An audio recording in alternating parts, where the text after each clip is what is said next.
1 Kings, chapter 14, verse 1. At that time Abijah son of Jeroboam became ill. Verse 2. And Jeroboam said to his wife, "Go, disguise yourself, so you won't be recognized as the wife of Jeroboam. Then go to Shiloh. Here the prophet is there, the one who told me I would be king over this people." Verse 3. Take 10 loaves of bread with you, some cakes and a jar of honey, and go to him. He will tell you what will happen to the boy. Verse 4. So Jeroboam's wife did what he said and went to Ahijah's house in Shiloh. Now Ahijah could not see. His sight was gone because of his age. Verse 5. But the Lord had told Ahijah, "Jeroboam's wife is coming to ask you about her son, for he is ill, and you are to give her such and such an answer. When she arrives, she will pretend to be someone else." Verse 6. So when Ahijah heard the sound of her footsteps at the door, he said, "Come in, wife of Jeroboam. Why this pretense? I have been sent to you with bad news." Verse 7. Go, tell Jeroboam that this is what the Lord, the God of Israel, says. I raised you up from among the people and appointed you ruler over my people Israel. Verse 8. I tore the kingdom away from the house of David and gave it to you. But you have not been like my servant David, who kept my commands and followed me with all his heart, doing only what was right in my eyes. Verse 9. You have done more evil than all who lived before you. You have made for yourself other gods, idols made of metal. You have aroused my anger and turned your back on me. Verse 10. Because of this, I am going to bring disaster on the house of Jeroboam.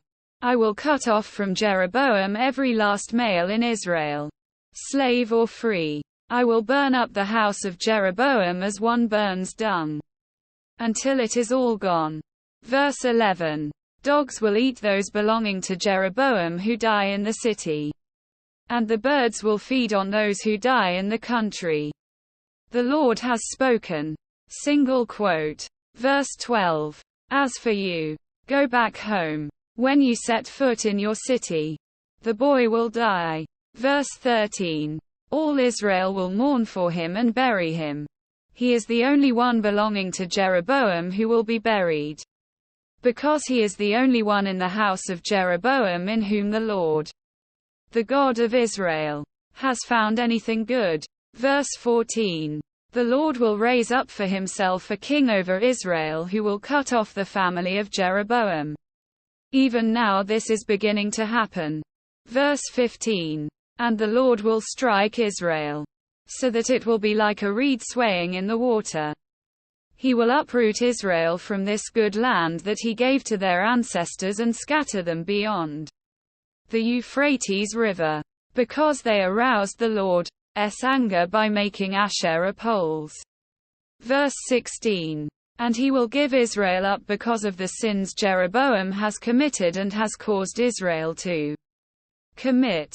Verse 17. Then Jeroboam's wife got up and left and went to Tirzah.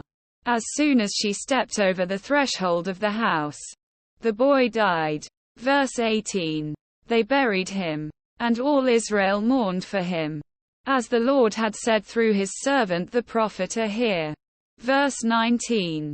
The other events of Jeroboam's reign, his wars and how he ruled, are written in the book of the annals of the kings of Israel. Verse 20. He reigned for 22 years and then rested with his ancestors. And Nadab his son succeeded him as king. Verse 21. Rehoboam son of Solomon was king in Judah. He was 41 years old when he became king, and he reigned 17 years in Jerusalem, the city the Lord had chosen out of all the tribes of Israel in which to put his name. His mother's name was Naamah. She was an Ammonite. Verse 22. Judah did evil in the eyes of the Lord. By the sins they committed they stirred up his jealous anger more than those who were before them had done. Verse 23. They also set up for themselves high places, sacred stones and Asherah poles on every high hill and under every spreading tree. Verse 24. There were even male shrine prostitutes in the land. The people engaged in all the detestable practices of the nations the Lord had driven out before the Israelites. Verse 25. In the 5th year of King Rehoboam, Shishak king of Egypt attacked Jerusalem. Verse 26. He carried off the treasures of the temple of the Lord and the treasures of the royal palace. He took everything, including all the gold shields Solomon had made. Verse 27. So King Rehoboam made bronze shields to replace them and assigned these to the commanders of the guard on duty at the entrance to the royal palace. Verse 28. Whenever the king went to the Lord's temple, the guards bore the shields, and afterward they returned them to the guardroom. Verse 29. As for the other events of Rehoboam's reign, and all he did, are they not written in the book of the annals of the kings of Judah? Verse 30. There was continual warfare between Rehoboam and Jeroboam. Verse 31. And Rehoboam rested with his ancestors and was buried with them in the city of David. His mother's name was Naamah. She was an Ammonite. And Abijah his son succeeded him as king.